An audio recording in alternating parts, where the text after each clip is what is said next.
Graça e paz, irmãos. Eu gostaria de convidar os irmãos para abrirem a Bíblia em Gálatas, no capítulo 3. Gálatas, capítulo 3. Quando Paulo escreveu essa carta aos Gálatas, eu queria só explicar para os irmãos. A Galácia era uma região perto do Vale do Licos, onde tinham muitas cidades. Então, a Galácia era uma região. Então, todos os que nasciam naquela região eram chamados de Gálatas. Quer dizer, não era só uma povoaçãozinha, só um lugar. Era uma região. Eles eram de origem francesa, da Galácia. Então, quando Paulo escreve para eles, Paulo está ali se referindo a uma região. E quando chega no capítulo 3, Paulo, nesta carta, diz: ó Gálatas insensatos, quem vos fascinou a vós outros, ante cujos olhos foi Jesus Cristo exposto como crucificado? Quero apenas saber isto de vós: recebestes o Espírito pelas obras da lei ou pela pregação da fé? Sois assim insensatos que, tendo começado no Espírito, estejais agora vos aperfeiçoando na carne? Terá sido em vão que tantas coisas sofrestes, se na verdade foram em vão. Aquele, pois, que vos concede o Espírito e que opera milagres entre vós, porventura o faz pelas obras da lei ou pela pregação da fé? Aqui, amém. Paulo está falando de um povo salvo, que confessou Jesus, que recebeu o Espírito Santo, porque quando você se rende a Jesus Cristo, Deus lhe dá o Espírito Santo, mas esse povo parece que não tinha aceitado direito as coisas, achou que era demais, e disse: não é possível que eu tenha o Espírito Santo. Como que eu tenho o Espírito Santo? Tem horas que a pessoa diz: como é que eu tenho o Espírito Santo se eu tenho tantos maus pensamentos, se eu tenho tantos maus desejos? Como que eu tenho o Espírito Santo? Então, o problema está na qualidade de fé. Fé não é um dom do homem. Fé é um dom de Deus. Mas Deus lhe dá a fé suficiente para você crer na palavra e aceitar Jesus. Não são todos que recebem essa fé. Por exemplo, Paulo foi pregar no Areópago. E quando chegou lá, ele expôs. Ele começou o sermão dele dizendo assim em Atenas: senhores atenienses, em tudo eu vos vejo acentuadamente religiosos, porque passando e observando os lugares do vosso culto, encontrei também entre eles um altar no qual está escrito: ao Deus desconhecido. Pois esse Deus, a quem vocês adoram sem conhecer, é exatamente o que eu vos prego. O Deus que criou os céus, a terra, o mar e tudo o que neles existem. Quer dizer, ele foi pregando o Deus Criador. Então, quando ele terminou, alguns disseram: depois nós vamos te ouvir a respeito disso. Outros riram dele, outros se agregaram a ele. Então, a palavra de Deus é como uma isca que você joga no mar, alguns peixes rejeitam. Se for minhoca, só serve para alguns peixes. Se for camarão, serve para outros peixes. A palavra de Deus não é para todo mundo vir. Então, a fé que Deus lhe dá naquela hora, é para você crer na palavra de Deus, se render a Jesus, aí você entra no reino, porque lhe é dado o Espírito Santo.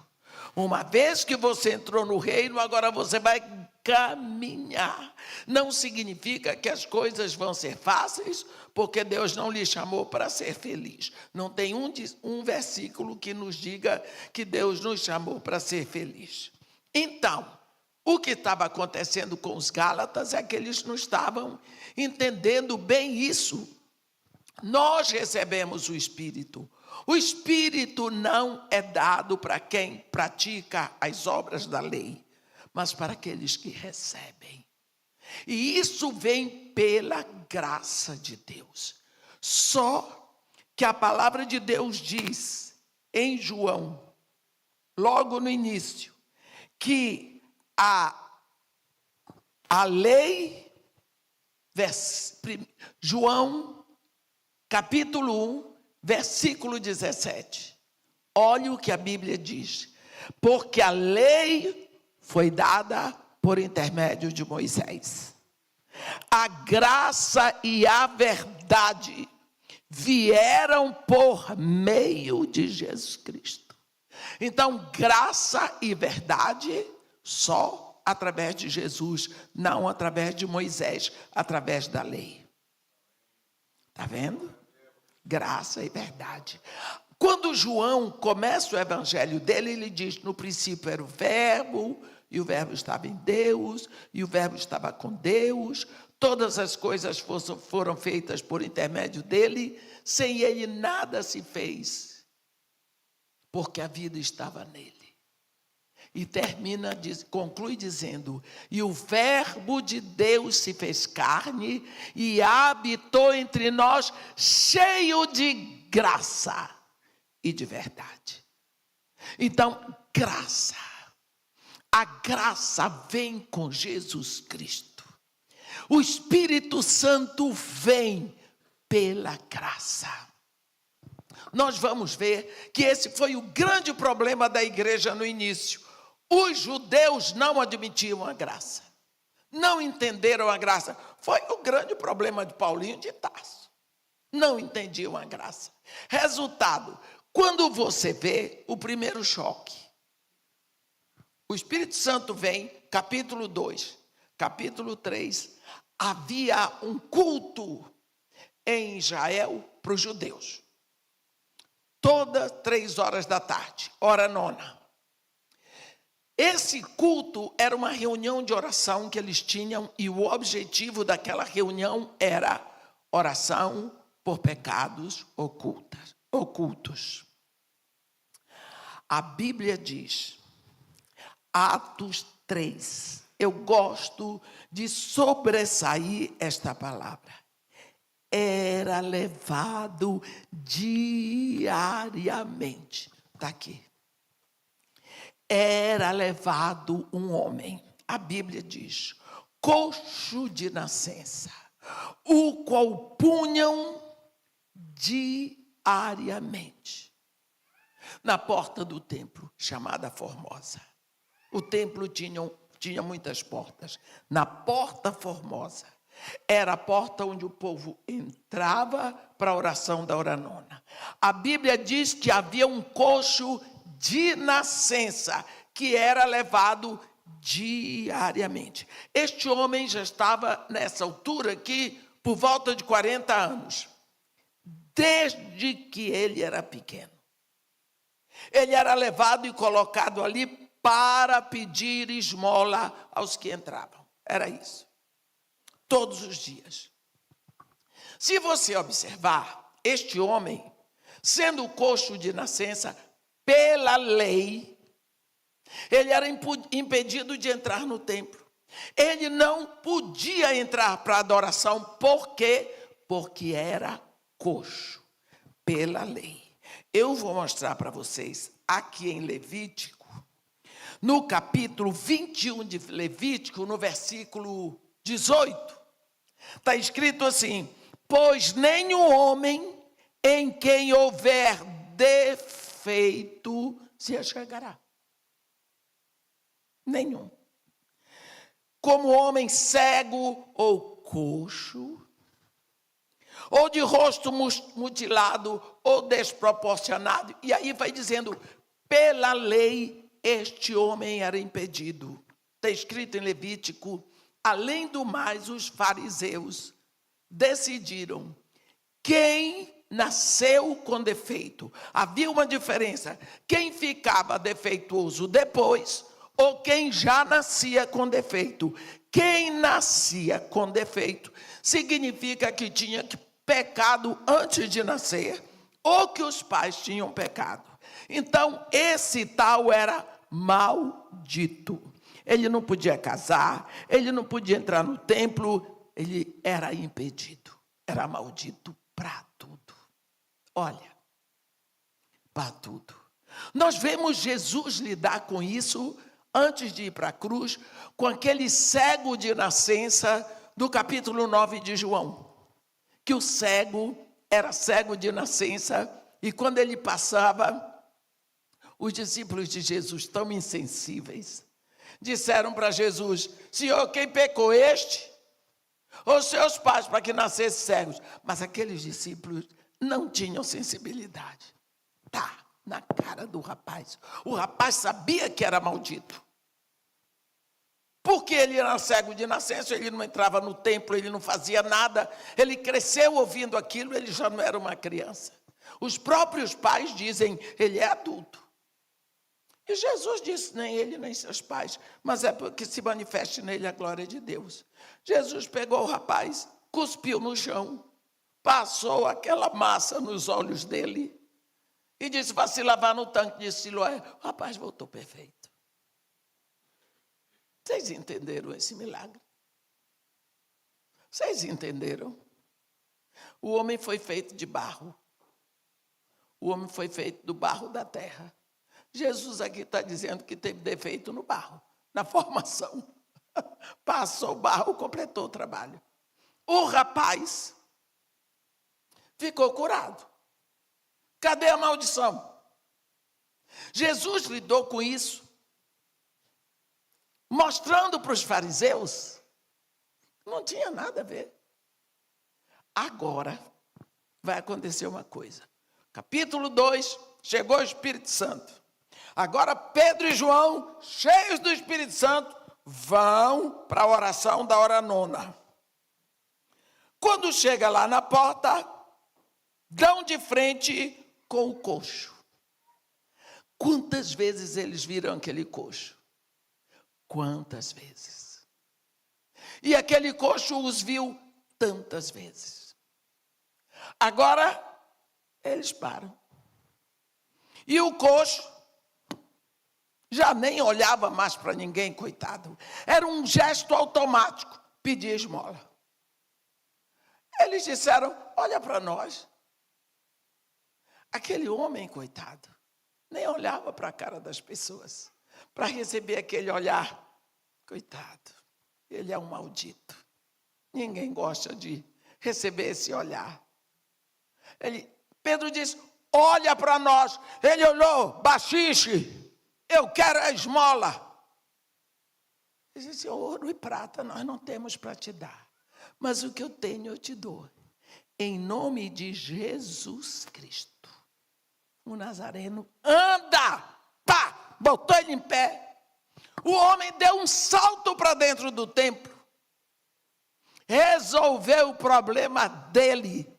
Ele tinha passado a vida toda do lado de fora, ouvindo os hinos, ouvindo as orações, ouvindo as pregações, ouvindo tudo. Ele conhecia todos os rabinos, todo o povo, todos os sacerdotes. Ele não podia entrar. Ele era maldito. Agora chegou a graça. Pela lei ele era impedido, pela graça ele entrou. Como Paulo diz em Efésios, pela graça sois salvos. E isso não é de dom de vós, é dom de Deus, para que ninguém se gabe disso. Nós vemos a graça agora fazendo diferença onde a lei não chegou. nós vemos a graça chegando e libertando e abrindo o caminho para aqueles que estavam impedidos pela lei. Vou dar mais um exemplo da graça. No capítulo 8 de Atos, nós vamos ver acontecer uma coisa. Filipe estava com aquele ministério em Samaria, que hoje nós diríamos, Filipe estava bombando. Olha, um espetáculo de ministério. A Bíblia diz, Filipe desceu à cidade de Samaria e anunciava-lhes a Cristo. Isso é importante, anunciar Cristo. Aí, as multidões atendiam unânimes as coisas que Filipe dizia, ouvindo e vendo os sinais que ele operava, pois os espíritos imundos de muitos possessos saíam gritando em alta voz, e muitos paralíticos e coxos foram curados, e houve grande alegria naquela cidade. Então pensa como é que estava Samaria. Filipe, com esse ministério gigantesco, chega um anjo para ele dizer: Ei, Filipe, dispõe-te e vai para o caminho do sul. Vai para o sul no caminho que desce de Jerusalém para Gaza. Ele se encontra vazio. Filipe, sim, senhor. Se fosse eu, ia dizer: Senhor, e como é que vai ficar aqui? Quem é que vai pregar para esse povo? A multidão está chegando. Mas Filipe era maduro o suficiente para saber que quando Deus manda é para obedecer. A obediência é pronta e imediata. Ele foi. Quando chegou lá, aqui é o sul, o caminho que desce de Jerusalém para Gaza é esse, ficou lá. Ali, o GPS apontou ali, ficou lá. Observou? Lá veio um poeirão, uma carruagem descendo. Dentro da carruagem estava um homem eunuco. A Bíblia diz, versículo 27 do capítulo 8. Eis que um etíope, significa que ele não era israelita, eunuco, alto oficial de Candace, rainha dos etíopes, estava descendo. Ele era superintendente de todo o tesouro da rainha. Eu posso dizer que ele era ali o secretário de finanças ou ministro de Minas e Energia, da finança, da fazenda, do reino da Etiópia. Estava descendo. E você pode imaginar a carruagem desse homem e os cavalos que puxavam. Estava descendo, a Bíblia diz, ele viera adorar em Jerusalém. Vamos parar aqui. Esse homem podia adorar? Não. Porque ele era proibido pela lei. Olha o que está escrito aqui. Vamos lá. Está escrito em Deuteronômio 23. Olha o que está escrito pela lei. Aquele a quem forem trilhados os testículos ou cortado o membro viril, não entrará na Assembleia do Senhor. Você entendeu? Aquele a quem forem trilhados os testículos ou cortado o membro viril, não entrará na Assembleia do Senhor. Impedido. Esse eunuco, impedidíssimo. Mas a Bíblia diz, em Atos 8, que ele tinha ido adorar em Jerusalém. que esse homem foi lá? Ele morava ali no sul do Egito, na Núbia. Ele rodou 2 dias para ir, 2 dias para voltar. Para quê? Para olhar o povo adorando, porque ele não podia entrar. O templo tinha o átrio dos gentios para fora, tinha um paredão, onde estava escrito: nenhum gentio ultrapasse esta parede sob pena de morte. Se algum gentio ultrapassasse, matavam. Então este homem não pôde entrar. Este homem não podia, mas ele tinha um desejo tão grande no coração, que ele foi lá para ver. Ele foi ver a adoração, porque ele não podia entrar, era eunuco. Como é que este homem voltou de lá? Ele voltou de lá na frustração, porque ele não pôde entrar, ele não podia entrar. E ele vinha lendo o profeta Isaías, logicamente em voz alta, que era o modo deles lerem. Não sei se alguma vez você já esteve dentro de um avião onde tinha algum judeu, que ele se levanta e ele põe talite, ele põe os filactérios todos e fica lá. No avião, todo mundo olhando, ele não está aí, está na hora dele fazer a oração dele. Era assim que vinha este homem. Quando a carruagem vinha se aproximando, o Espírito Santo, a Bíblia está dizendo aqui que foi o Espírito Santo, está aqui, Atos,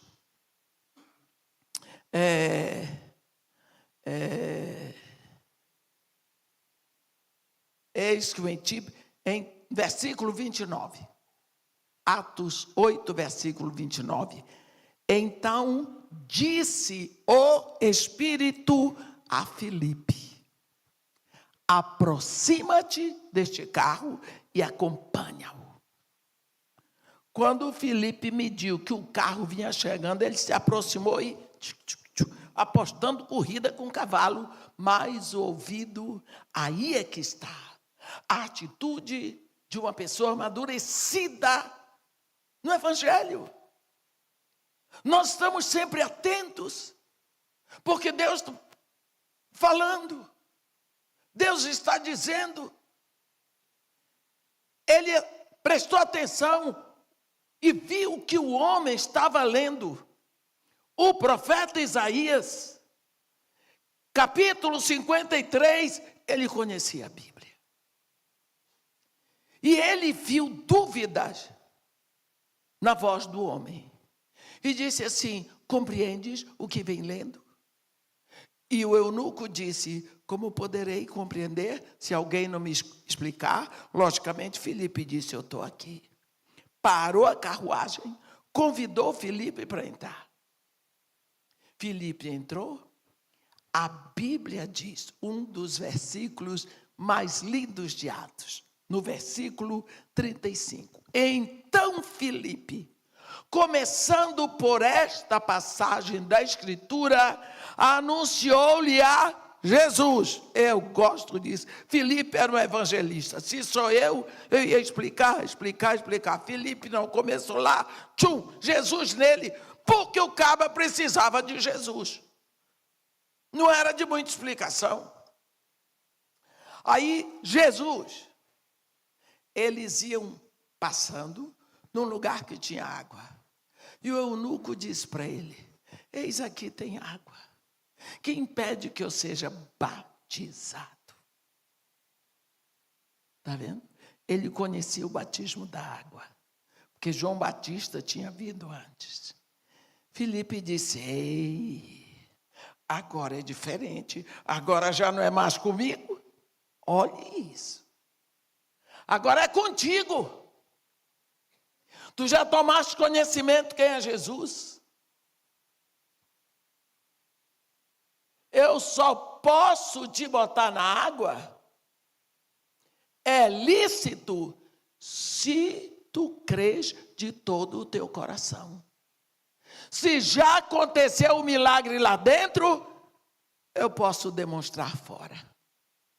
Quando ele pergunta, eis aqui a água, que impede que eu seja batizado, Filipe disse, é lícito se tu crês. Versículo 37 está escrito, de todo o coração. Olha que momento tenso. Filipe respondeu, e ele, o eunuco, disse, eu creio que Jesus Cristo é o Filho de Deus. Creu que Jesus Cristo é o Filho de Deus. Então creu. Ele creu. Ele já passou da morte para a vida. Ele já nasceu de novo. Ele agora tem o Espírito Santo. Então Filipe disse, então vamos descer para a água. Agora é só uma demonstração externa do que aconteceu lá dentro. Desceram, Filipe o colocou na água. Olha, quando eles saem da água, cadê Filipe? O Espírito tinha arrebatado Filipe para Azoto. E este homem foi cheio de alegria, cheio do Espírito Santo, levando o Espírito em si. Aquilo que era impedido pela lei. Nenhum homem que tenha os testículos trilhados, nem cortado o membro viril, entrará na Assembleia do Senhor. Deus agora vai com a graça e abraça este homem e dá a ele o seu Espírito e o faz filho de Deus. Aquilo que era impedido pela lei, agora a graça de Deus vai abraçar. Nós somos salvos todos pela graça de Deus, mediante a fé em Jesus Cristo. Que fé é essa que nos leva a esse ponto? Fé. O apóstolo Tiago, no capítulo 2 da sua carta, ele deixa claro 3 tipos de fé. A fé morta, a fé demoníaca e a fé dinâmica. Como é a fé morta? Vamos ver lá o que Tiago diz. Fé morta. A fé morta é aqui. Irmãos, não tenhais a fé em nosso Senhor Jesus Cristo, o Senhor da glória, em acepção de pessoas. Se, portanto, entrar na vossa sinagoga algum homem com anéis de ouro nos dedos, em trajos de luxo, e entrar também algum pobre andrajoso, e tratardes com deferência o que tem os trajos de luxo, e lhe disserdes, tu, assenta-te aqui em lugar de honra, e disserdes ao pobre, tu, fica ali em pé, ou assenta-te aqui embaixo do estrado dos meus pés, não fizeste distinção entre vós mesmos, e não vos tornaste juízos tomados de perversos pensamentos? Ele diz tudo isso. No versículo 9 ele diz, se todavia fazeis acepção de pessoas, cometeis pecado, sendo arguídos pela lei como transgressores. Quando ele fala isso, ele fala no versículo 14, meus irmãos, qual é o proveito se alguém disser que tem fé, mas não tem obras? Pode acaso semelhante fé salvá-lo? Se um irmão ou uma irmã estiverem carecidos de roupa, e necessitados do alimento cotidiano, e qualquer dentre vós lhe disser: ide em paz, aquecei-vos e fartai-vos, sem contudo lhes dar o necessário para o corpo, qual o proveito disso? Assim também a fé, se não houver obras, por si só é morta. Vocês sabem, meus irmãos, que isso acontece. Da pessoa chegar necessitada e a gente dizer: vou orar com você, e manda embora a pessoa com fome com uma oração, quando a gente podia dar um pedaço de pão. Isso é fé morta. Eu sei que devo fazer, eu sei que posso fazer, mas eu deixo para alguém fazer. Eu sei que é certo fazer. É o que Deus quer que eu faça. Ah, mas não sou eu só. Então, eu deixo para outro fazer. Eu não posso, por exemplo, vocês acreditaram que hoje teriam um culto aqui. Então, vocês vieram. Quando vocês vieram, vocês mostraram: eu criei que ia ter o culto, eu vim. Quem não creu, não veio. Vocês disseram, mas eu não vou, não tenho certeza. Não mostrou. Então, aquilo que você... Ninguém pode ver a sua fé, a não ser que você demonstre em atos.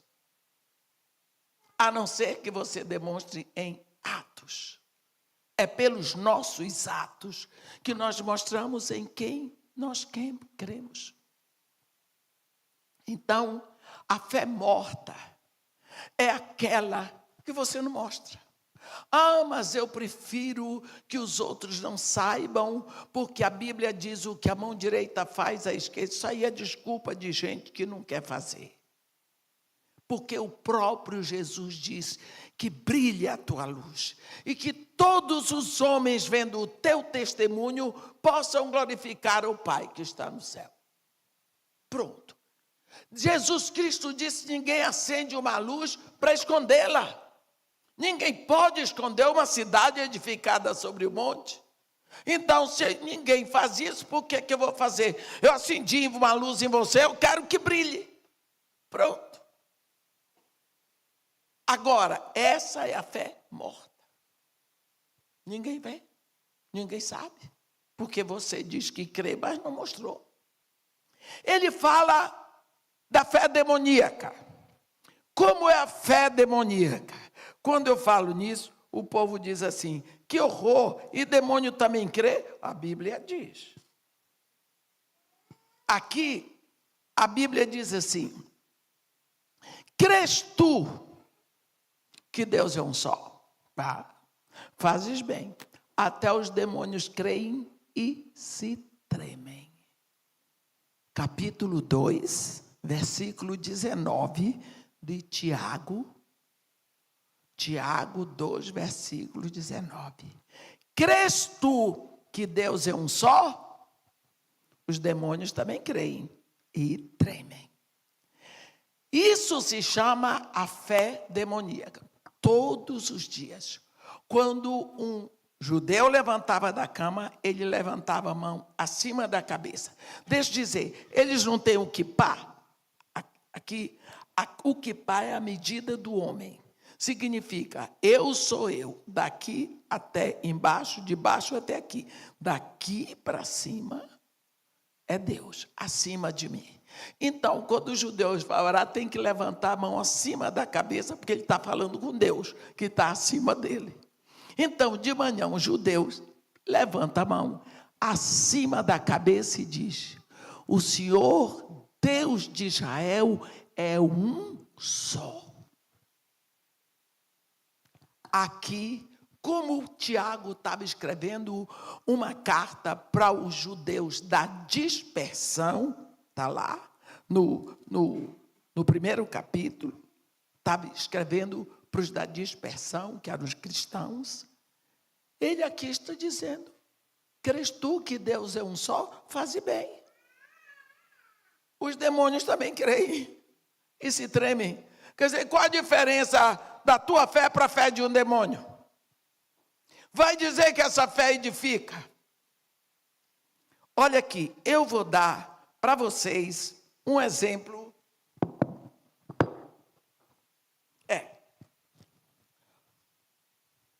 Vou dar um exemplo de fé demoníaca. Se você abre a sua Bíblia em Marcos, no capítulo 1, você vai ver no versículo 21 uma coisa acontecendo. Eu vou buscar em Marcos porque tem 12 exemplos que são suficientes. Versículo 21. Depois entraram em Cafarnaum e logo no sábado foi Jesus ensinar na sinagoga. Maravilhavam-se da sua doutrina, porque não os ensinava como os escribas, mas ensinava como quem tem autoridade. Não tardou que aparecesse na sinagoga um homem possesso de espírito imundo, o qual bradou: que temos nós contigo, Jesus Nazareno? Vieste para perder-nos? Bem sei quem és, o Santo de Deus. Mas Jesus o repreendeu, dizendo: cala-te e sai deste homem. Olha, demônio dando testemunho de quem é Jesus. O demônio disse: eu sei quem tu és. Eu creio. Tu és o Santo de Deus. Então, meu irmão, saber isso é saber o tanto que o demônio sabe. Eu canso de repetir: Satanás não é ateu. Demônios não são ateus, porque têm certeza que Deus existe. Eles são seres espirituais, vivem no mundo espiritual, da maldade, mas vivem. Aqui mesmo, em Marcos, temos um outro exemplo.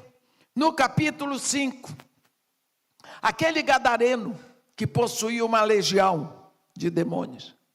Quando ele de longe vê Jesus, a Bíblia diz no versículo 6, quando de longe viu Jesus, correu e o adorou. Demônio. Exclamando com alta voz: que tenho eu contigo, Jesus, Filho do Deus Altíssimo? Conjuro-te por Deus que não me atormentes. Está vendo? Fé de demônio. Vai dizer que o demônio estava errado? Não. A fé dele é essa, tem certeza. Então, nós sabemos, quem já foi católico aqui, sabe que existe o credo niceno e o credo apostólico. Creio em Deus Pai, Todo-Poderoso, Criador dos céus e da terra. Demônios também creem isso. Creio em Jesus Cristo, um só seu Filho, que nasceu da Virgem, padeceu sob o poder de Pôncio Pilatos, foi crucificado, morto e sepultado, desceu aos infernos, terceiro dia, subiu ao céu, está sentado à mão direita de Deus Pai Todo-Poderoso, de onde vier julgar os vivos e os mortos. Os demônios também sabem. Creio no Espírito Santo, na Santa Igreja Católica, lógico, são católicos, na comunhão dos santos, na ressurreição da carne, na vida eterna. Amém. Esse credo apostólico, os demônios recitam e sabem. Então, crer apenas nisso é ter a fé que os demônios têm. É aqui embaixo. Então, qual é a fé através da qual somos salvos? Porque a Bíblia diz que nós somos salvos pela graça de Deus mediante a fé em Jesus Cristo. Aí Tiago nos dá o exemplo. É a fé dinâmica. E ele dá como exemplo a fé de Abraão e a fé de Agar. Desculpem, e a fé de Raabe. Duas pessoas que viveram em época diferente, um homem e uma mulher, um amigo de Deus, uma prostituta, mas a fé de Abraão. Ele diz, a fé de Abraão. Eu vou dar só um exemplo, porque eu não estou pregando, eu tenho que andar muito hoje para deixar vocês irem almoçar. A fé de Abraão, um exemplo. Deus diz para Abraão, lá capítulo 2, capítulo 12 de Gênesis. Abraão, naquela época, meus irmãos, Abraão estava com um vidão. O vidão todo mundo quer hoje, ele tinha.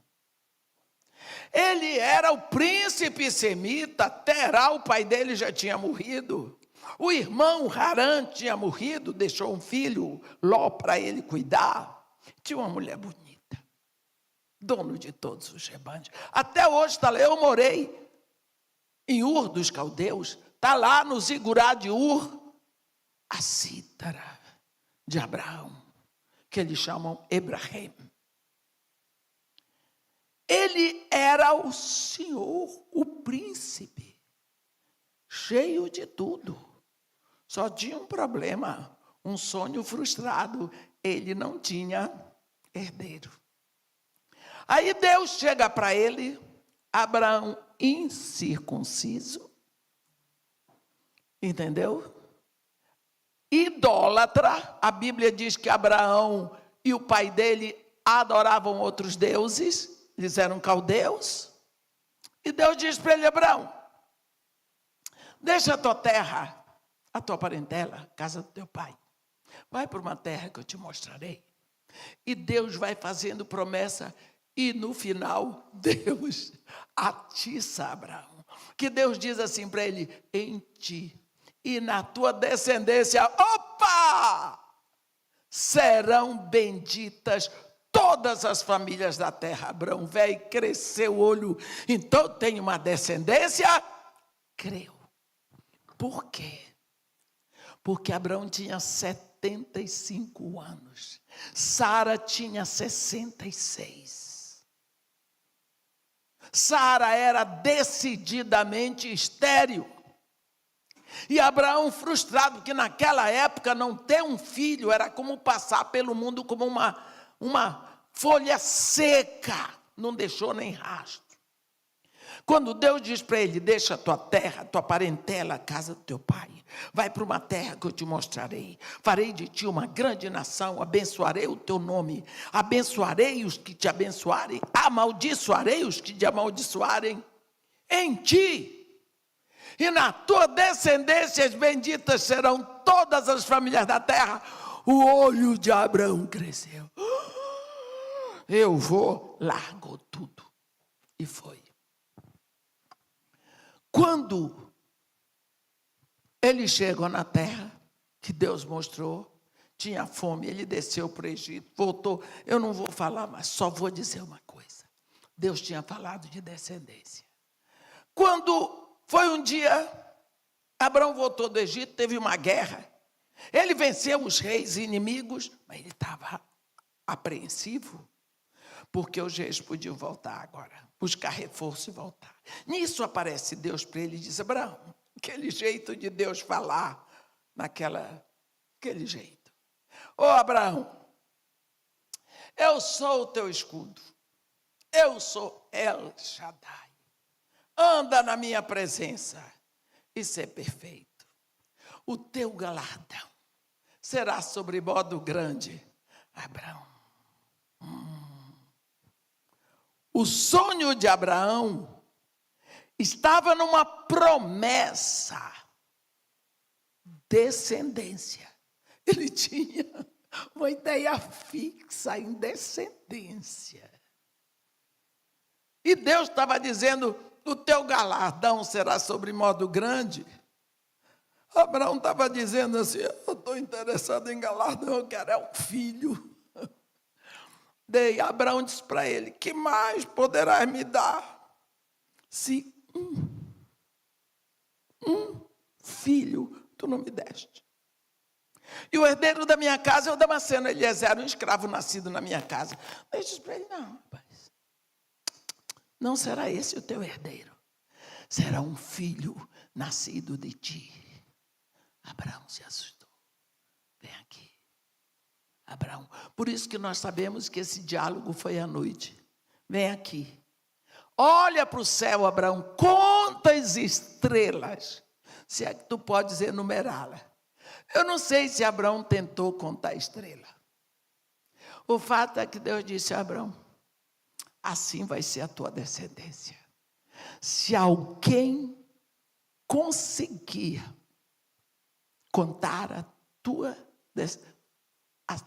as estrelas do céu, também contará a tua descendência, que será numerosa como as estrelas, como a areia que está na praia do mar. Já pensou? Aí a Bíblia diz, Abraão creu. E isto lhe foi imputado por justiça. O que prova que a justificação é pela fé no que Deus diz. Fé na palavra de Deus desde o Antigo Testamento. A fé não vem pela lei. A lei veio muito tempo depois de Abraão, porque a lei, como nós vimos, veio por intermédio de Moisés. A lei, mas a fé é anterior. É em Abraão. Veio. Abraão creu. 86 anos. A mulher com 77. Falou com Sara. Sara deu a escrava. Virou, tudo errado. Nasceu Ismael. Tudo bem. Teve aquela confusão. Quando chegou o momento que Sara disse para ele mandar embora a escrava com o filho dela, porque estava maltratando Isaac, teve um quebra-pau em casa, Deus interferiu. Abraão, atende a Sara em tudo o que ela te disser, porque é por Isaac que será chamada a tua descendência. Abraão mandou embora o filho com a escrava. No capítulo seguinte, Deus fala com Abraão. Abraão, vai à terra de Moriá e sobre um dos montes lá sacrifica em holocausto a mim, o teu filho único que amas. Abraão disse, sim, senhor. Me prometeu uma descendência quando eu tinha 75.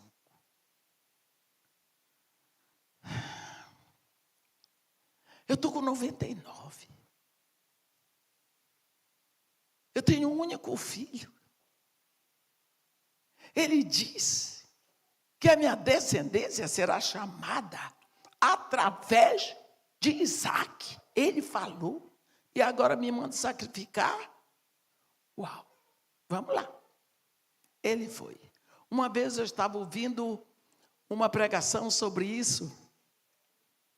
E o pregador disse assim, será que Sara sabia que Abraão estava levando o filhinho dela para ser sacrificado? Porque se fosse minha mulher, não ia deixar, ia fazer um escândalo. Tudo bem. Mas ele foi. Marido sabe até que ponto ele pode ir sem a mulher saber. E Abraão está subindo. Se você olhar, você vai ver abertamente um tipo cristológico.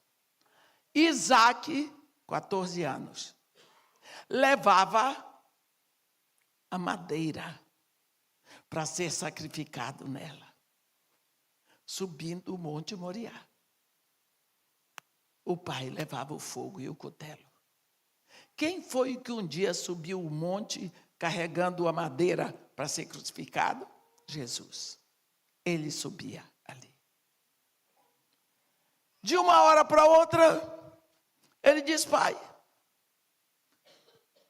eu tenho a lenha, o senhor tem o fogo e o cordeiro para o holocausto. Como é que nós vamos sacrificar sem cordeiro?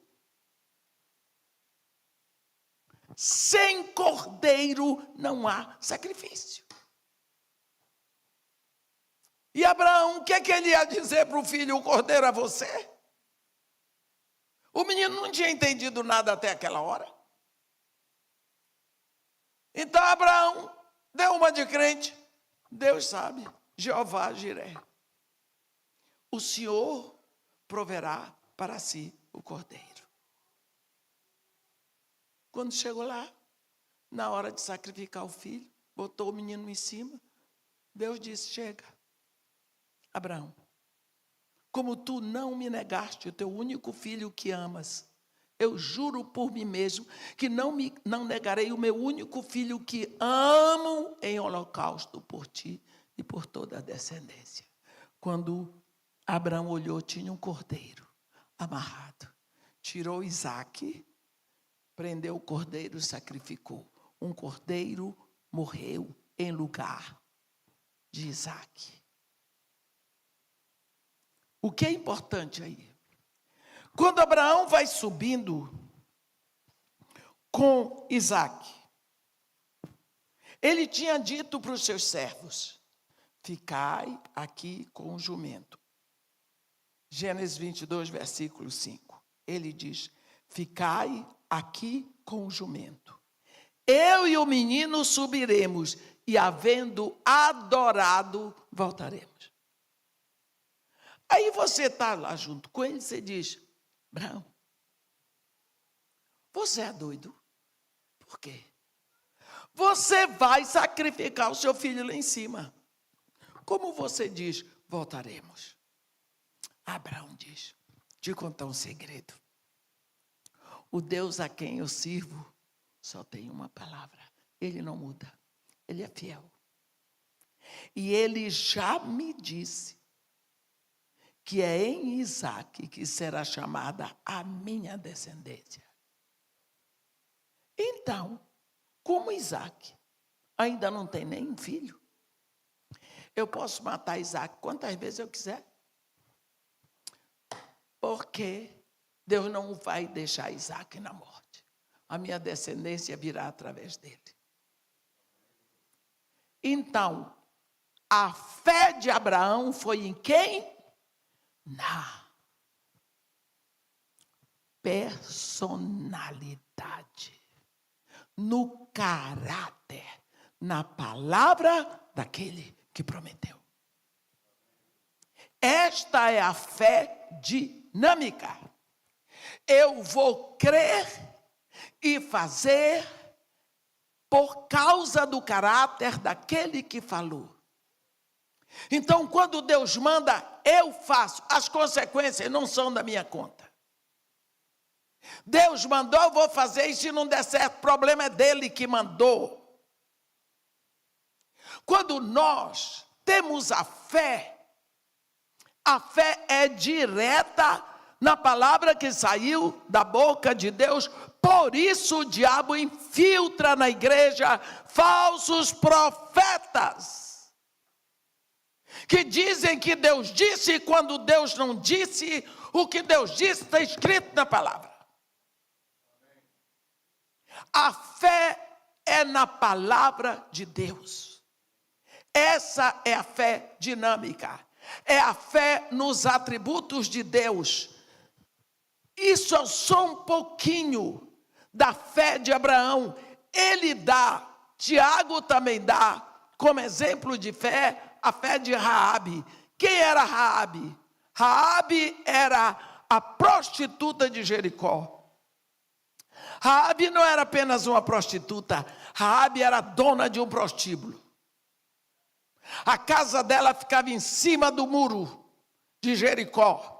A mulher era muito conhecida, o rei conhecia, o rei de Jericó conhecia Raabe pelo nome. Quem era essa mulher? Primeiro, nenhuma família quer ter uma prostituta em casa. Os pais dela eram envergonhados. A família envergonhada que tinha uma prostituta na família. Ela não morava na casa dos pais. Naquela época, uma mulher, ela morava com os pais até que casava. e o marido levava. Ela tinha uma casa de prostituição.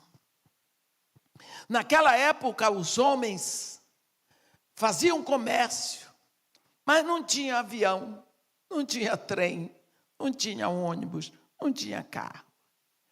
Quem tinha mais condição tinha um mulo, talvez um cavalo, ou pegava os barcos descendo os rios ali. Então era muito difícil. Um homem casado que era vendedor, ele parava nesta cidade, comprava o que tinha aqui e vendia na próxima cidade, e lá ele comprava o que tinha naquela cidade, ia vendendo na outra, às vezes levava 6 meses sem voltar em casa, para trazer o pão para a família. Nesse caminho, ele ia para a casa de prostitutas, porque isso, naquela época, a prostituta era necessária para os homens. Quero dizer para vocês que não havia lei, era essa a cultura daquela época.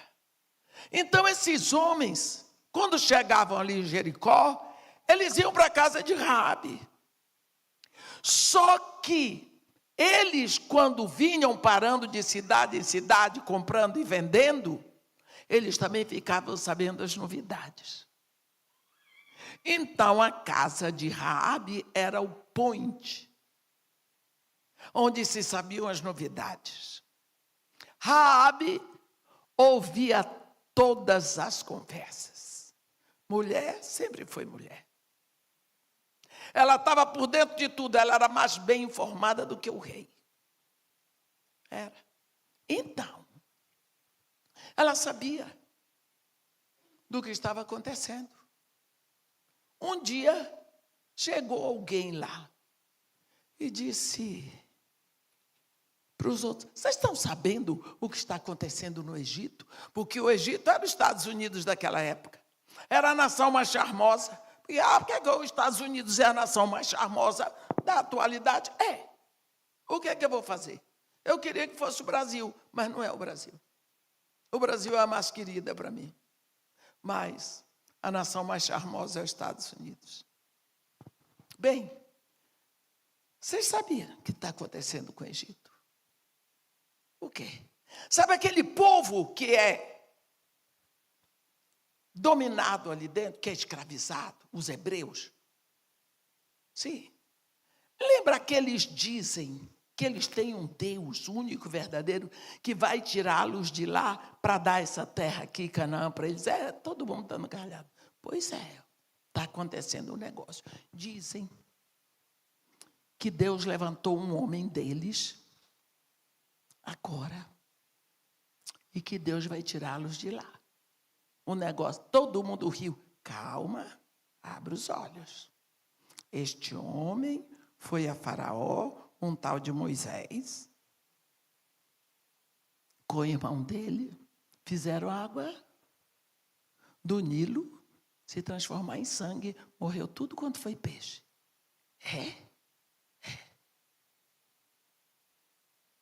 Aí todo mundo diz: será que é verdade? Estou dizendo para vocês, eu estava lá. O cara dizendo isso na minha cabeça. Dali a 15 dias, chega lá o... Vocês estão sabendo o que está acontecendo no Egito? Que o cabra lá dos hebreus... Não, piorou. A terra se cobriu de rã, porque o cara tocou o pó da terra. E aí cada um que chegava ia dizendo: estou sabendo o que aconteceu. Raabe começou a dar atenção. Olhe, a fé vem pelo ouvir. Começou. Que Deus é esse? Que se importa com o pobre? Que se importa com o escravo? Deus, que é Deus que eu conheço, os nossos deuses de Canaã, eles ajudam os ricos. Quem dá muita prata, muito ouro, muita riqueza para ele é pobre. Que Deus é esse agora, diferente assim, que está interessado em pobre, em escravo? Aí ela começou a ver. Cada um que chegava uma coisa. Chegou o momento que Raabe ficava louca que chegasse alguém para dizer mais um fato da obra de Deus. O coração dela começou a ficar sedento para conhecer mais a respeito de Deus. Chegou uma hora que ela estava querendo que o Deus de Israel tirasse o povo. Ela acordou para algo que estava projetado por Deus antes que ela nascesse. Chegou uma hora que alguém disse: ei, vou dizer, acabou o Egito. O Egito não tem agricultura, o Egito não tem peixe, o Egito não tem mais nada. E agora não tem quem suba ao trono, porque morreram todos os primogênitos, até o primogênito de Faraó. E por causa disso, Deus teve que deixar sair os escravos. O Deus de Israel venceu os deuses do Egito. Isso é Deus que se importa com o povo pobre, que se importa com o povo desvalido, que se importa com os escravos, que se importa com os que sofrem. Eu quero esse Deus para mim. Esse Deus eu quero. Ela começou a admirar o Deus de Israel. O cerne do amor é a admiração. Você começa a admirar. Você começa a amar. Por isso que eu digo muito para as mulheres: faça-se admirada do seu marido.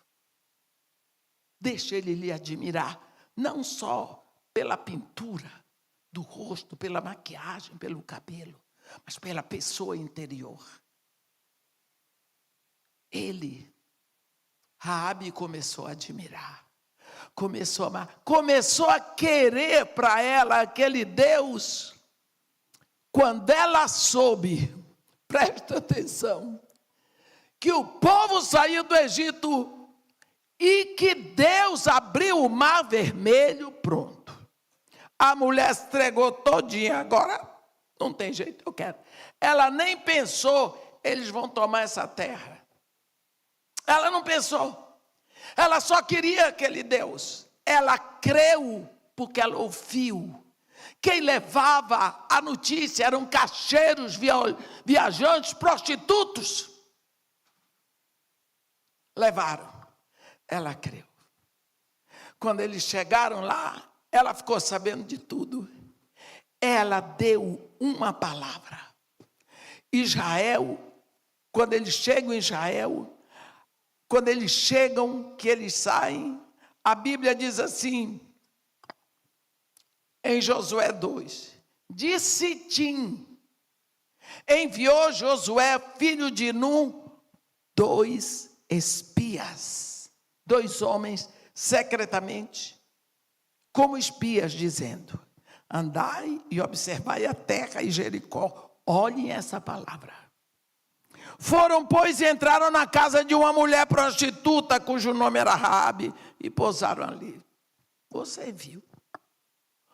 O general Josué mandou os homens espiar a terra, eles foram direto para a casa da prostituta. Que danado de homens são esses?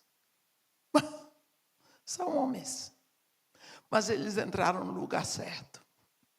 O rei ficou sabendo, mandou um aviso para ela entregar os homens. Ela escondeu os homens e ela mentiu para o rei. A arma dela. Mentiu. Só que quando ela mentiu, ela botou a cabeça dela a prêmio. Ela podia perder a cabeça. E ela botou a vida dela em risco para defender Israel. Entendeu? Por quê? porque o coração dela palpitava ao lado do Deus daquele povo. O coração dela já estava cheio de Deus. Quando ela vai falar com os homens, olha o que ela diz, de frente para os homens. Ela diz: bem sei. Ela olha para os espias de Israel. Ela disse: bem sei. Versículo 9, capítulo 2 de Josué. Bem sei. Quem disse a ela? Havia uma voz no coração daquela mulher. Ela disse: eu sei que o Senhor vos deu esta terra, e que o pavor que fudis caiu sobre nós, e que todos os moradores da terra estão desmaiados, porque temos ouvido o que o Senhor secou as águas do Mar Vermelho diante de vós, quando saís do Egito. E também o que fizestes aos 2 reis dos amorreus, Seom e Og, que estavam além do Jordão, os quais destruíste. A mulher estava sabendo de tudo. Mulher danada.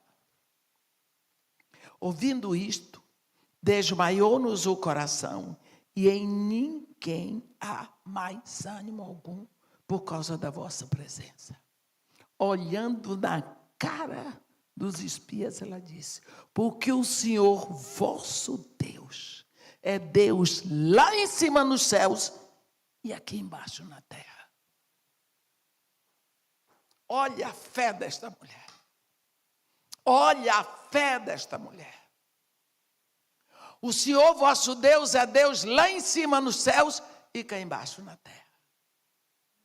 Esta palavra, o Josué, que tinha mandado os espias andar a terra, vigiar, olhar para trazer a notícia, eles levaram esta palavra para Josué. Foi esta mulher que deu a chave para eles entrarem e possuírem a terra prometida. A chave estava na boca da mulher. Meretriz, pecadora. Está vendo? A fé. Ela botou 2 vezes o pescoço à prova por causa de Israel. E quando o apóstolo fala de fé dinâmica, ele dá como exemplo a fé de Abraão e a fé de Raabe. Quando a Bíblia diz em Gálatas que nós somos salvos pela graça de Deus, mediante a fé em Jesus Cristo, cadê, como está a nossa fé? Será que a nossa fé está como a fé dos demônios, que eles sabem tudo aquilo e nós sabemos? Ou será que a nossa fé está na verdade da palavra de Deus, que nunca vai falhar, porque Deus é fiel ao que Ele diz. Deus não responde pela palavra que eu invento, mas Ele responde pela palavra que Ele diz, que está escrita aqui na Bíblia. Então nós precisamos ver como está a nossa fé. Quando Pedro, voltando para o nosso assunto, Pedro diz: vós sois a raça eleita, uma raça diferente, retirada do meio de todas as raças, mas caracterizada pelo fogo, pela presença do Espírito Santo, uma raça nova que Deus criou na terra. Sacerdócio real. O que é sacerdócio? Sacerdote é aquele que ministra diante de Deus. Mas nós vamos ver Pedro no capítulo 2 dizer: sacerdócio santo, no versículo 5. Sacerdócio real, no versículo 9. Quando ele diz no versículo 5: vós mesmos, como pedras vivas, sois edificados casa espiritual para ser de sacerdócio santo, a fim de oferecerem sacrifícios espirituais agradáveis a Deus por intermédio de Jesus Cristo. No versículo 9 ele diz: vós sois a excelência, sacerdócio real, a fim de proclamardes as virtudes daquele que vos chamou das trevas para a sua maravilhosa luz. O nosso sacerdócio, ele é exercido de dois modos, o tempo todo. Você lembra que lá em Apocalipse está escrito que Jesus com seu sangue comprou para o nosso Deus todos os que procedem de toda tribo, povo, raça, nação, com eles constituiu o reino, sacerdotes para o seu Deus e Pai. Que sacerdócio nós estamos exercendo? Bem, como sacerdócio real, nós proclamamos onde estivermos as virtudes daquele que nos chamou das trevas para a sua maravilhosa luz. É preciso que as pessoas não tenham dúvidas a respeito do fato de eu ser filha de Deus. As pessoas não podem ter dúvida disso. Aonde eu trabalho, aonde eu vivo, aonde eu moro. As pessoas têm que saber, não é porque eu falo, mas é porque eu vivo. Seu porteiro tem que saber, seu motorista tem que saber, seu professor, seu chefe. Todos têm que saber que você é filha de Deus. Porque você proclama as virtudes de Deus através do seu comportamento. Primeiro de todos, o amor. Precisamos. Hoje é dia dos pais. Eu me lembro de uma vez que eu estava pregando no Rio, no dia dos pais. Quando eu cheguei em casa, era mais ou menos 1h da tarde, eu vi o porteiro lá. Eu disse, aquilo fez assim no meu coração. Era seu Aprígio, o nome dele. Eu disse, seu Aprígio, bom dia. Vai almoçar o que hoje, seu Aprígio? Ele disse, não, eu vou sair às 2h, aí eu vou ali comprar uma quentinha. Eu disse para ele, vai não. O senhor vai pegar seus filhos, sua mulher, e vai comer no restaurante. Ah, dona Edmel, eu disse, vai. Está aqui o dinheiro. Hoje é dia do papai. Eu quero que o senhor leve sua família para um restaurante para comer. Começou a chorar. Eu peguei a oferta que eu tinha recebido. Havia uma necessidade no meu coração de fazer aquilo. Tudo bem. Dali a uns meses, a esposa dele teve um infarto. Deixou 2 filhos pequenos e ele. No outro dia do papai, antes que fosse o dia do papai, ele disse, dona Edmé, eu quero lhe agradecer. Eu disse, por quê? Eu não sabia que aquele era o último dia do papai que eu tinha com ela viva. Ele não sabia, eu não sabia, mas Deus sabia. E foi o que ficou na memória dele e na memória dos filhos. Um almoço no restaurante, para nós tão comum, para ele um presente. Então, aquele homem sempre olhou para mim como expressão do amor de Deus para ele. Nós estamos aqui para sermos canais. As pessoas não podem ter dúvidas de que nós somos filhos de Deus. Eu me lembro de uma pastora. Eu ganhei uma caixa de bombons da Copenhagen. Pensa o que é uma caixa bonita. Uma caixa de bombom. E na hora que eu ganhei a caixa de bombom, eu pensei, o meu filho não queria que eu desse doce para os meninos dele, porque estava ficando gordo. Estava todo mundo de dieta lá. E eu não ia dar conta de comer aquele chocolate todo. Eu pensei, eu sei alguém que vai ficar muito feliz. O porteiro. Era aniversário dele, tinha passado aqueles dias. Aí chegou essa pastora e disse, opa, mas que coisa maravilhosa, um dia eu quero ser assim como você. Eu peguei, disse assim, não, eu não vou comer. Ela disse, então vai ser meu. Eu disse, não, eu já tenho para quem dar. Para quem que você vai dar? Eu disse para o porteiro, hein? Você vai dar uma caixa de chocolate dessa de Copenhague para o porteiro? Eu disse, por que não? Se eu não der, ele nunca vai comer um chocolate da Copenhague. Talvez vai ser a única vez na vida dele que ele vai ser presenteado por uma coisa tão linda.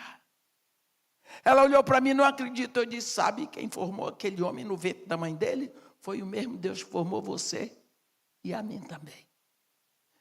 Eu vou dar para ele. Aquela coisa. Pois ela veio me dizer chorando. Nunca tinha visto isso. Eu disse, minha filha, o evangelho não é para falar, é para viver.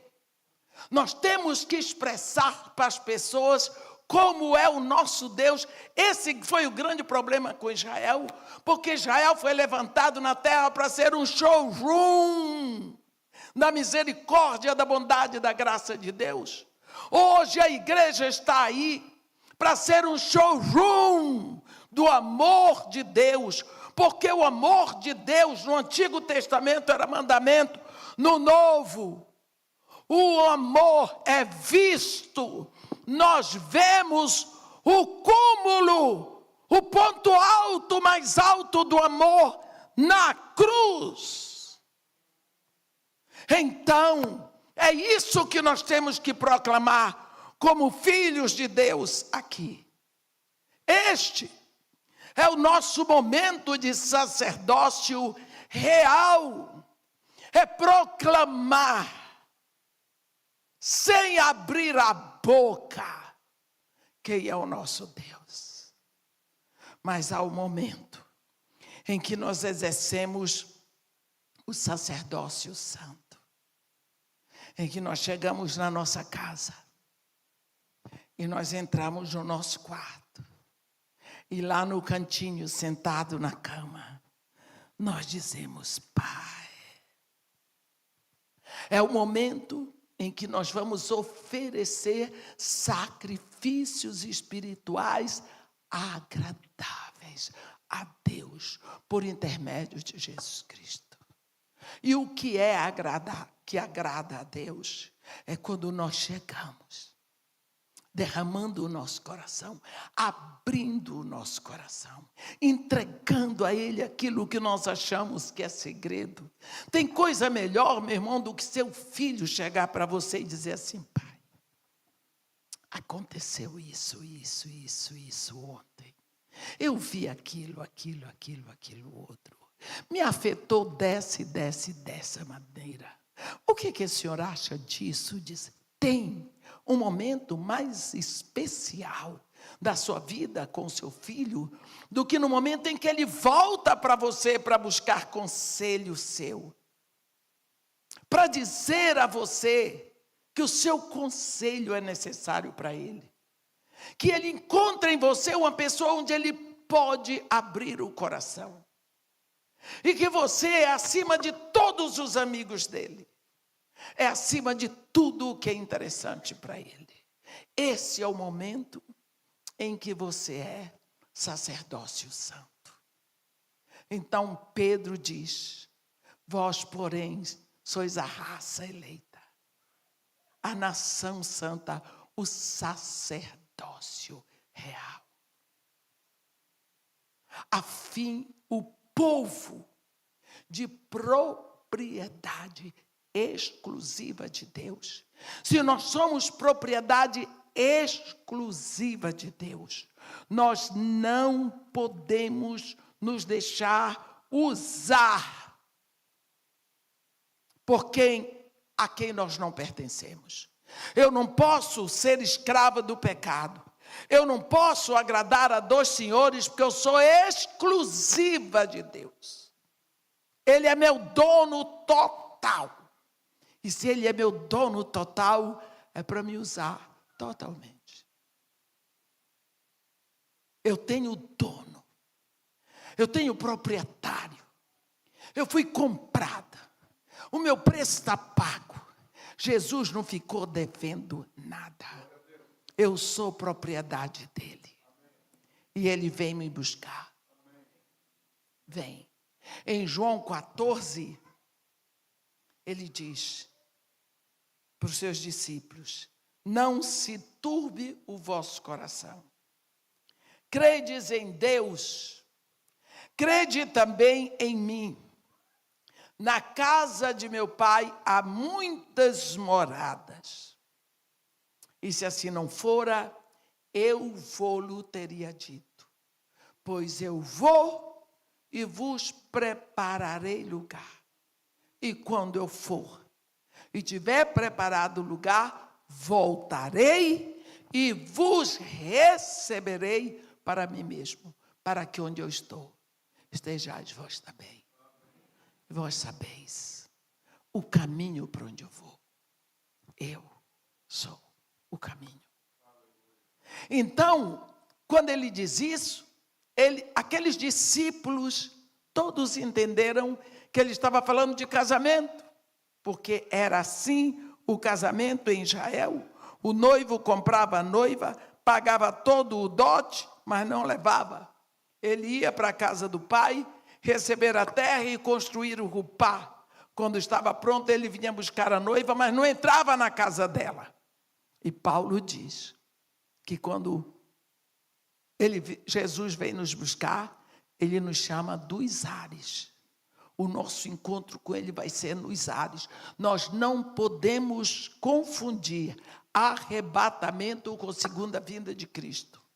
O arrebatamento é um caso isolado. Quando você estuda a festa das trombetas, você vê que a trombeta é um instrumento que tem um som específico, porque ela foi ouvida no Sinai.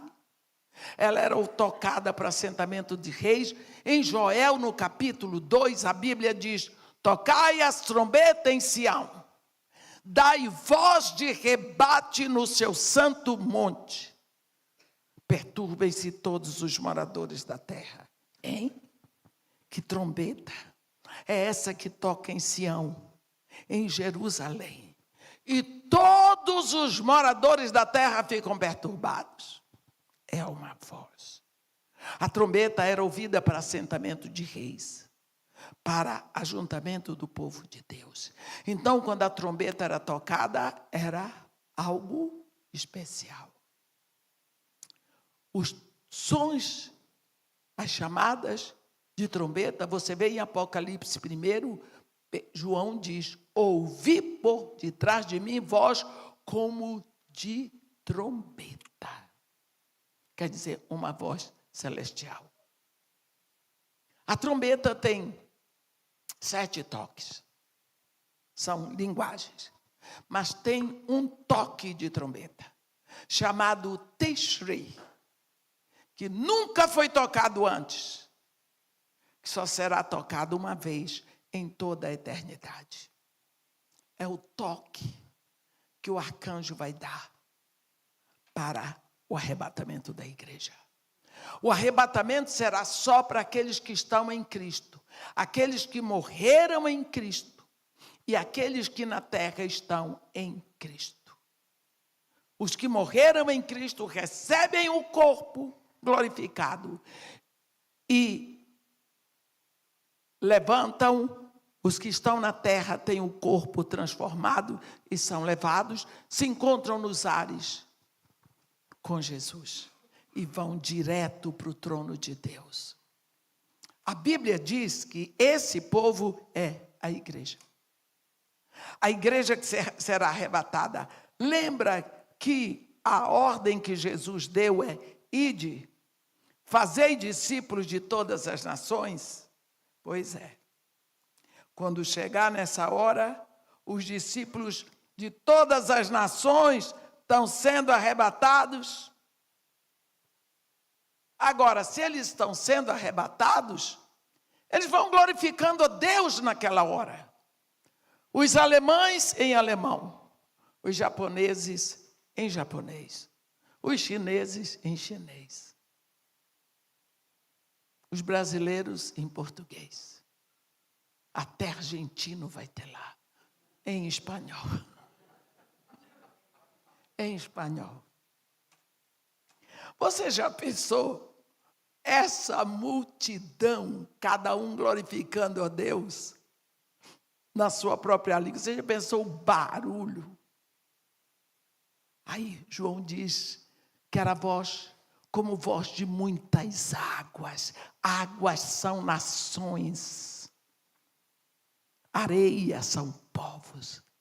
Tinha uma palavra só que João pôde entender. Aleluia.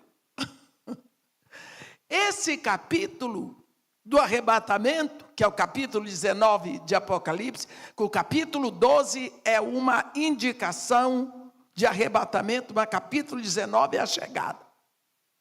É o único capítulo em toda a Bíblia precedido de 4 aleluias. Se você olhar no capítulo 19, primeiro, depois disso, destas coisas, ouvi no céu. É no céu, sabe? Porque você vai ver que João em Apocalipse, às vezes ele diz vi, às vezes ele diz ouvi, às vezes ele diz vi e ouvi. Aqui ele ouviu no céu, porque às vezes ele vê o que está acontecendo na terra. Aqui ele está vendo o que aconteceu no céu, ele diz. Depois dessas coisas, ouvi no céu uma como voz de numerosa multidão, dizendo aleluia. É uma multidão dizendo aleluia. Depois você vai ver no versículo 3. Segunda vez disseram aleluia. Depois vem a terceira vez. Os 24 anciãos e os 4 seres viventes prostraram-se e adoraram a Deus que se acha sentado no trono, dizendo amém, aleluia. Agora os anciãos entraram na onda da igreja. Amém, aleluia. E o quarto aleluia vem no versículo 6. Então ouvi uma como voz de numerosa multidão, como de muitas águas, de muitas nações, e como de fortes trovões, dizendo aleluia. Então a noiva chegou, de várias nações, falando várias línguas, naquela confusão, no trono de Deus. São as bodas do Cordeiro. E a Bíblia diz, porque depois alegremo-nos e exultemos e demos-lhes a glória, porque são chegadas as bodas do Cordeiro, cuja esposa si mesma se ataviou, pois lhe foi dado vestir-se de linho finíssimo, resplandecente e puro, porque o linho de finíssimo são os atos de justiça dos santos. Como estão os nossos atos de justiça? Uma vez que nós fomos justificados. No momento em que nós nos rendemos a Jesus, ali fomos justificados. O nosso preço foi totalmente pago.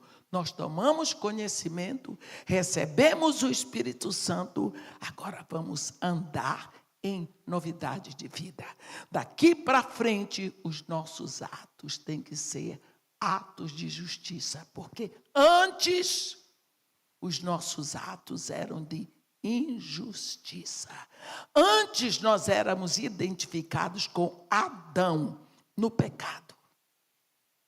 Agora, os nossos atos são de justiça porque nós somos identificados com Jesus.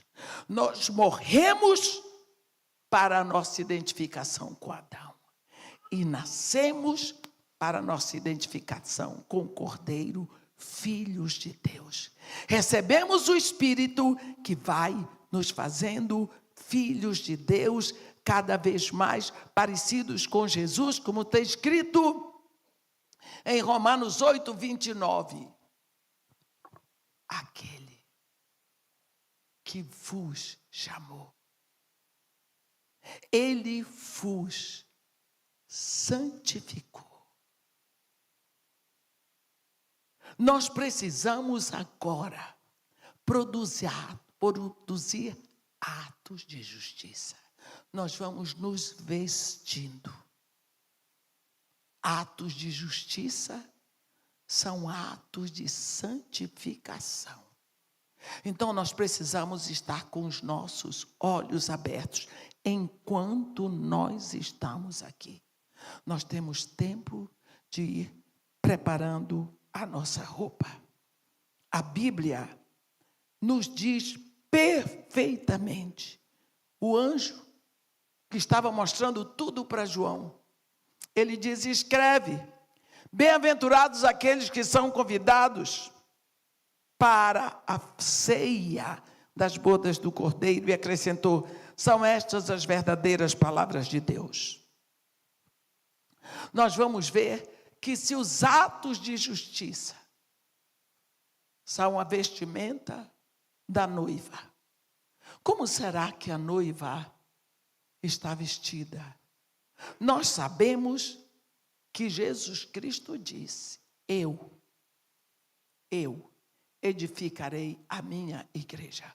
Portanto, eu não tenho nenhuma preocupação se existe uma igreja de Jesus Cristo aqui na terra, porque existe.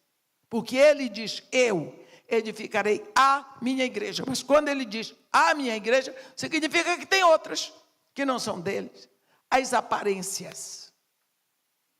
Você notou que quando Jesus Cristo, ele abre o primeiro selo do livrinho, sai um cavalo branco. E o seu cavaleiro tem na mão um arco, mas não tem flecha. E ele sai vencendo e para vencer, e vai ser coroado. Esse cavaleiro que tem na mão um arco, ele tem a aparência de guerreiro. Mas o que é que um guerreiro faz com arco na mão? Mas ele engana. Porque se ele tem o arco, a gente pensa, a flecha deve ter em algum lugar. Do que adianta? Então, logo que Jesus Cristo deixa a sua igreja na terra, surge um evangelho parecido. O evangelho do cristianismo sem a cruz. Da graça barata. O evangelho que não tem a palavra, mas tem todo um aparato, mas não tem a palavra. E nós sabemos que sem a palavra não seremos santificados. Portanto, meus irmãos, ser noiva significa ser comprado com um objetivo. Porque a noiva é comprada para ser levada para o momento certo. No momento que a noiva é comprada, ela não pertence mais à família dela de antes. Ela nem pertence a ela. Ela tem um dono. É isso que Jesus veio fazer. Ele veio comprar uma comunidade santa aqui na terra. E para que esta comunidade esteja à altura, ele dá o seu próprio Espírito, o Espírito Santo. E aqueles, a Bíblia diz em Romanos 8, 29, que de antemão conheceu, a esses também predestinou para serem feitos conformes à imagem de seu Filho.